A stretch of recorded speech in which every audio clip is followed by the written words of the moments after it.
All right, let's go ahead and look at some of the information necessary to work on the module folder 5B pre-lab for the photoelectric effect. Okay, so this is one that sometimes has a hard time loading, which you may have to reset. It's in an older format. It's technically being emulated, but it should be fine. So I preloaded it to make sure not to have those issues. Hopefully, if you have any minor issues working with that at home, just trying again will fix the problem. Okay, so just load it up. There's no real settings to start with at first. The only thing we need to do, basically, we get into question one and it leads us into the next part. So we're going to crank up the intensity to 100. So, notice with the intensity at 0, there's nothing coming through, nothing happening. If we go part way up, then something starts to happen. If we go all the way up, then we can see that this is getting darker and these are coming across more. Okay, so when we're at 100%, how much current do we see running through? We check down here at the bottom, 0.141. And there we go. So that's the first one. Nice and simple, right? Okay, so if I set the voltage to negative 0.80, this can sometimes be a little tricky, just because it can be a little bit slippery to move that around. You can type in here. It may not work on all devices, but what I want you to notice what's happening now. We've turned the battery to get a negative potential, right? So it's working against what's happening here. It's real small and potentially hard to see, but you've got some red plus signs here and some blue, I don't know, dark purple sort of minus signs here. Um, the minus signs, the negative charge here is pushing these away, and the positive charge is drawing them closer, right? And so that's making these electrons want to go the other way. If you can find the right number, then you can find a stopping potential where basically none of these make it through anymore. So notice that the current is now 0 because we have that battery working against our electrons. They can't flow across and make it. Nothing actually completes the circuit, so there is no current. Okay, so now if I set the voltage to -8, we want to see what's different. Okay, so that's maximum negative voltage. So look how it's moving now. These come out, they go almost to the end, moving relatively slowly for a lot of that. So at -8, now there's a huge potential working against this. There's a whole lot of plus signs overlapping here because there wasn't room to really put them all. Same thing with minus signs over there. So these barely come out at all. They're certainly not going as far here, and they seem to be zipping back faster.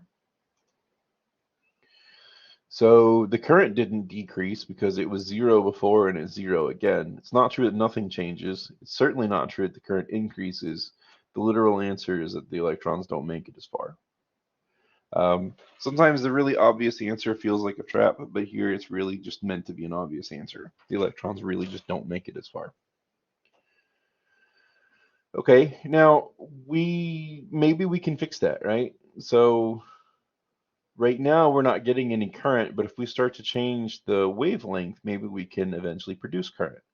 So it's certainly not all of them because we know that it's not working now, right? We're on 400 nanometers and that's obviously not producing current. That also means that technically we can eliminate this choice because right now we're not getting the current from 400 nanometers. So the question becomes, are we going to be more likely to have current at a small wavelength or a big wavelength? Well, right now we're closer to 668, so let's increase the wavelength and see what happens. So increasing the wavelength, we're basically running through the rainbow here. We started at the violet end. 668 is going to be into red.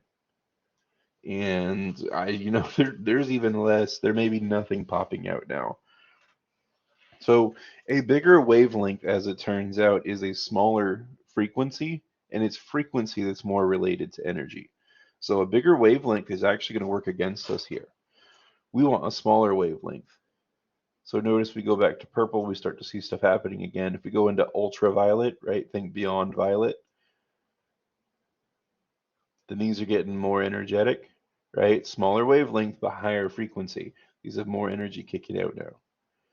And then eventually, I forget what the number was, 119 or something. Let's look it up. Yeah, 119. I overshot slightly, but you can see that it's the smaller wavelength that's going to actually give us current. So even though we have a huge negative potential working against us, this high frequency light coming in has enough energy that it kicks off electrons with enough energy that some of them make it across. All right, so a smaller wavelength is going to help us here. Okay, so we're going to reset the voltage. We're going to go back to 0. Back to 0. I'm trying. There we go. Which metal or metals produce current from light in the visible range? So roughly 380 to 750 nanometers. So remember, our best chance of something happening is going to be the smaller wavelength. So let's stay at the 380 sort of range. And we want to know what metal or metals produce current. Well, obviously sodium does. But is it just sodium or is it sodium and something else? So let's try them all and see. If I move to zinc, so notice the metal changed color here. There's no current. The ones that are coming through were just animated from earlier, but there's no new electrons kicking off. The current reads as 0. That one kind of looks trapped. Oh, no, it moved a tiny bit. All right, but there's no current, so not zinc. Copper, notice it switched to copper color. Nothing happening. Platinum, nothing happening. Mystery, nothing happening. Calcium. All right, and so just barely, you might miss it if you're not down at the extreme end of the color spectrum, but that is making a little bit of current with calcium. So it is in fact both. All right, so let's look at platinum. Set the wavelength to 100, and we want to see what happens. So platinum, again, the color change, wavelength to 100, so it's the most energetic light, therefore the most energetic electrons. And what does it say? What is the current running through the system? So 0.882. There we go. Now, if we set the voltage to 8, it's to positive 8 this time, that's going to help the flow of electrons. These positive ones are over here trying to draw it closer. These negative ones are trying to push them away. So that's going to make these flow across. So helping. It may be hard to tell the difference, but this is at 0, and that's at 8. Positive 8, again, is helpful. So the electrons are moving faster. Like I said, it might be difficult to see, but they are going a little bit faster. All right, set the wavelength of light to 248 nanometers. Switch to mystery metal, which voltage just barely stops the current from reading. Okay, so 248, still in ultraviolet. Come on, there we go. Mystery metal. And then we want to see what voltage is just barely going to stop. So what are our choices? It's impossible. All right, well, no. 280 is still bringing these along. Remember, a positive voltage is going to help this anyway. So, you know, that wouldn't have made sense. So we're looking at negative 140 or negative 420. Let's see which one seems like it's going to do it. Well, I overshot very slightly, but negative 180, current has stopped. Negative 120, current is coming through. So between those, 140, they're going to get right potentially to the edge, but it's enough potential to shove it back the other way. It's not gonna make it through. So we were able to do that with negative 140. Okay, if we go to 124 nanometers, if we cut the wavelength in half,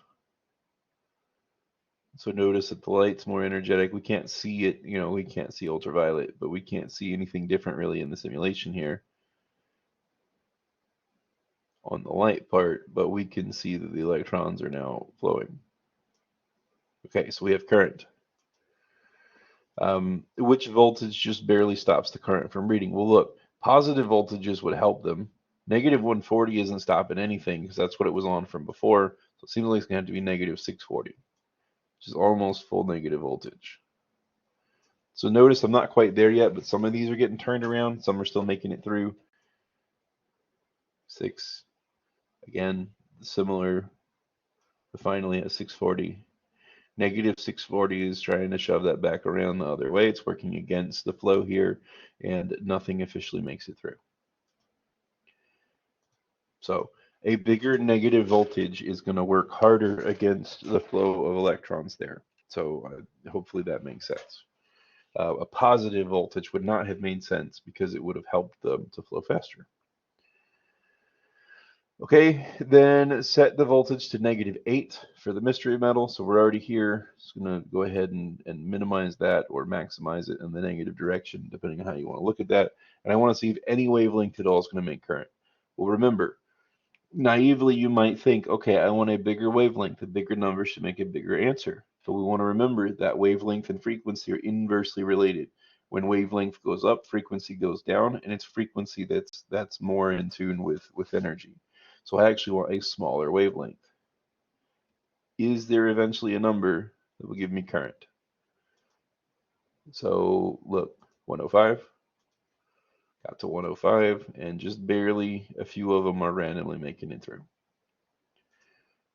So there we go.